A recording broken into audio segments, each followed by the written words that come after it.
Welcome back, my dudes. I was watching a kangaroo fight a dude on YouTube the other day, and it got me thinking about jumping in D&D and how it's often misruled at the table. And thinking about D&D is fun. So today I'm going to try and deep dive into the rules of jumping and try to simplify it as best I can so the next time your players are launching from building to building Matrix style, you can justify that faceplant. But real quick, if you share our passion for all things D&D and crave a channel dedicated to the love of the game and not the industry noise, you're in the right place.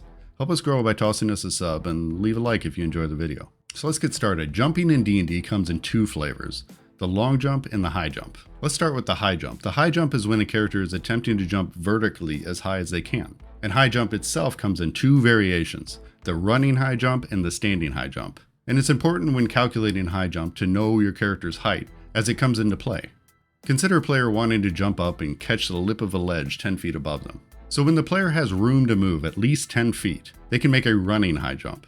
They basically back up, rev up, and then run forward, leaping as high as they possibly can. The distance that they can jump, the height that they can jump using a running high jump is 3 plus your strength modifier in feet. Remember, for high jump, that is the strength modifier, not the strength score. So my Goblin Ranger Mowgli, his strength is 12, so he has a +1 strength modifier. So his running high jump is 4 feet. Now, if the character doesn't have room to make a running start, it's considered a standing high jump, and it is half the distance of a running high jump. So from a standstill, Mowgli only has a 2-foot vertical leap. And there's lots of reasons to do a high jump in game, but if the purpose is to grab a ledge or high-five a Goliath, we need to account for the character height and arm reach. And to put this simply, it's just height and a half.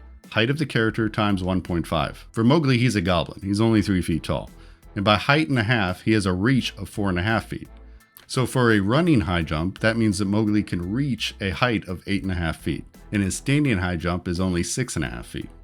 Alright, that covers a high jump. Let's talk about the long jump. Long jump is the act of jumping horizontally for distance.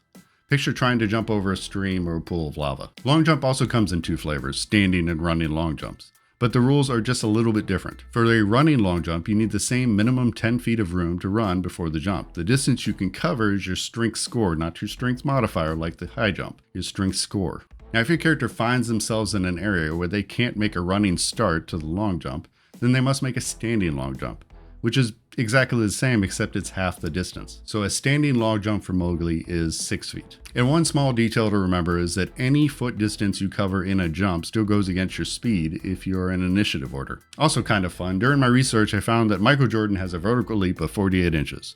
Working back from this, we can assume that Michael Jordan in D&D would have a strength of 12, which honestly doesn't seem to do the GOAT justice, but D&D is weird. And that's it for now, guys. Leave a comment if you have some crazy memorable jump or some crazy memorable failure. And don't forget to subscribe and help us grow. Have a killer week. I'll see you guys next time.